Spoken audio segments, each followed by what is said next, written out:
Donald Trump, whether it's I'm going to rename the Gulf of Mexico the Gulf of America, or the changing of the name of Denali to Mount McKinley, the 1,000 small catnips placed to make the media go wild are not the point of what happened in the inauguration.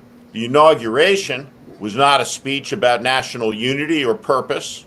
It was a form of threat. It was an admission of mental illness. But more than anything, it was an assertion of power and control and a warning. Unless you sit behind me, I'll break you. And so they sat. The deal is simple, it's direct, and it's clear. One of you will be the world's first trillionaire. I'll do everything I can to make it a fair race for second place beyond Elon Musk. All you have to do is make sure you never offend me. It's as simple as that. And then the world's richest man, less than 4 hours after Donald Trump is sworn in, appears behind the robin egg blue podium of the President of the United States of America, emblazoned with the presidential seal, and does this. And I just want to say thank you for making it happen. Thank you. And this. My heart goes out to you. The BBC has reported on this. Don't you love that we've been told for the past 5-6 years that the thing we need to be most frightened of is what pronouns people are using, and then someone actually does a Nazi salute behind the president's podium on live television, and we're fine with that? Let's slow down Elon's Hail Victory salute. Let's watch it in slow motion. Can you see the release? Can you see the explosion of pent-up emotion? It is extraordinary to watch the South African behind a presidential podium on Inauguration Day in the United States almost have a sexual release, an orgasm of sorts, delivering the most vile gesture in all of human history. What we are witnessing is the advent of a new technological oligarchy where the people are to be made serfs. Government of the people, by the people, for the people will become government of billionaires, by billionaires, for billionaires. The richest will rule. Trump is king and they are his lords. Let's watch the Hitler salute again. And I just want to say thank you for making it happen. Thank you. CNN, NBC, ABC, CBS. Let's watch America's political media tell you you did not see what you just saw. We just showed that. Right. It's worth salute. It was quick. I think our viewers are smart and they can take a look at that, but it certainly was, it's not something that you typically see at American political rallies, let's put it that way. No, it was not something that you usually would see. And it was quick, as you point out, it was very quick, but it was in a moment of intensity for him as he came out dancing, and then he did that. This is what the people will get. Generic, whitewashed pablum from the corporate media, from the Amazonian media, the Bezos media. What Jeff Bezos is an Oleg Deripaska. They all are. Patriots, none. Let me say a final word about one promise Trump made: planting the flag on Mars. And we will pursue our manifest destiny into the stars, launching American astronauts to plant the stars and stripes on the planet Mars.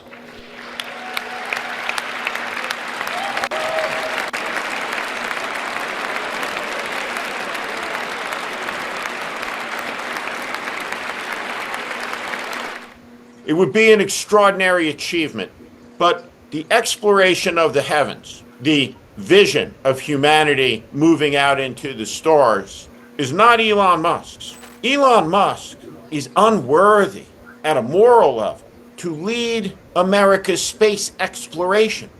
We should not leave this planet if what we leave this planet with is this salute. Elon Musk delivers the Hitler salute, and the American media, not wanting to give offense to Trump, says you didn't see it. It didn't happen. It wasn't what it was. Even, incredibly, the Anti-Defamation League has forgotten what the Hitler salute looks like.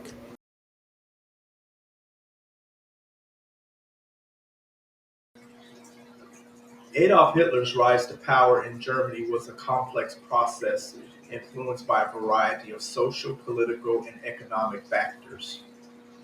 Here are some of the key points that outline this historical development. Number one, post-World War I conditions.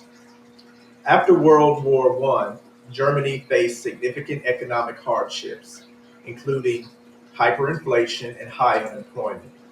The Treaty of Versailles imposed heavy reparations on Germany, leading to widespread discontent and a desire for change. Number two, formation of the Nazi Party. Hitler joined the German Workers' Party in 1919, which he later transformed into the National Socialist German Workers' Party, or Nazi Party. He became the party's prominent leader, promoting nationalist and anti-Semitic ideologies. Number three, use of propaganda. Hitler and the Nazis effectively used propaganda to communicate their message and gain support. They capitalized on public dissatisfaction, promising to restore German pride, rebuild the economy, and provide strong leadership. Sounds like Donald Trump and the Republicans. Actually doesn't sound like it is. That's who they are. Number four, political maneuvering.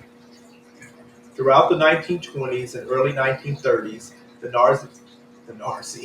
Nazi Party gained seats in the Reichstag, which is the German parliament. Economic turmoil and political instability helped the Nazis appeal to a broader audience, leading to their growing influence. Number five,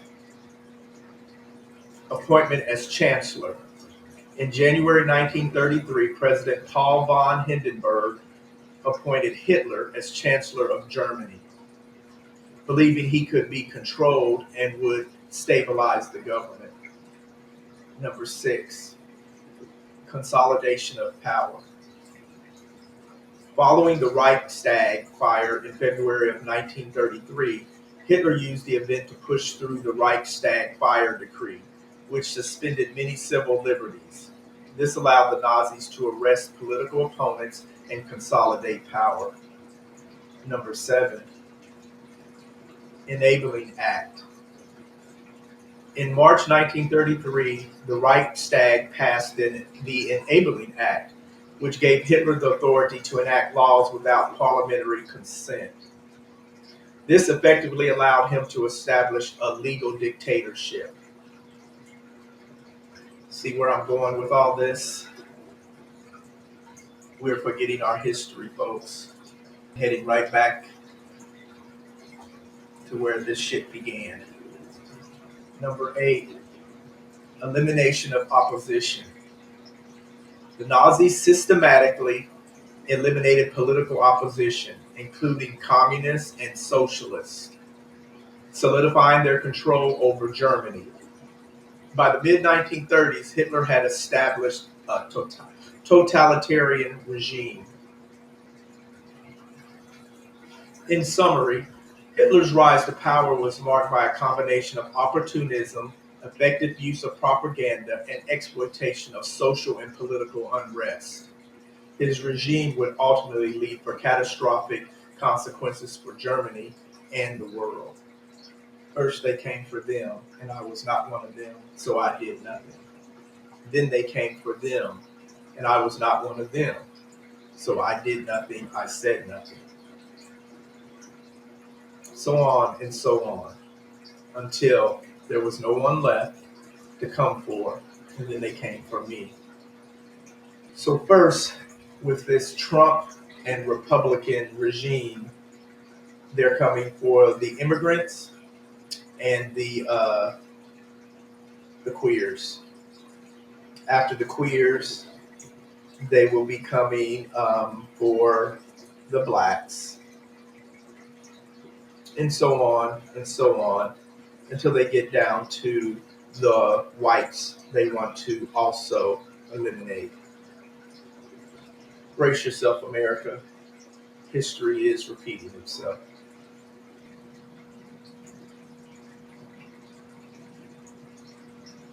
The price of silence. First, they came for the immigrants, and I did not speak up because I was not an immigrant. Then they came for the teenage mothers, and I did not speak up because I was not one of them. Then they came for the gays and lesbians, and I didn't speak up because I was not lesbian or gay. Then they came for the people of color, but as they left me alone, I did not speak up. Then they came for the Jews, the elderly, the radicals, the farmers, the disabled, the trade unionists, the poor, the artists, but I believe they were doing it for me, and I did not speak up. Then they came for me, and by then there was no one left to speak up.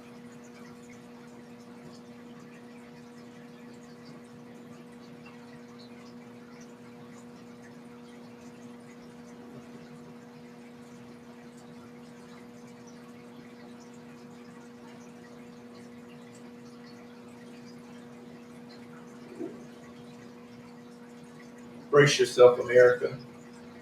January 21st, 2025, the shit show begins, along with the stripping away of your civil liberties, your civil rights, your dignity, and your freedoms. So this is what a little over the American voting population voted for, this shit show. Brace yourself, America. We're in for one hell of a bumpy ride. The word is about, there's something evolving. Whatever may come, the world keeps revolving. They say the next big thing is here, that the revolution's near. But to me it seems quite clear that it's all just a little bit of history repeating.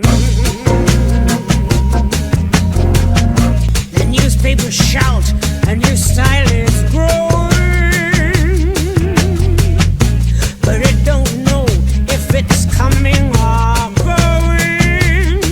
There is fashion, there is fad, some is good, some is bad, and the joke is rather sad that it's all just a little bit of history repeating. Some people won't dance if they don't know who's singing. Why ask your head, it's your hips that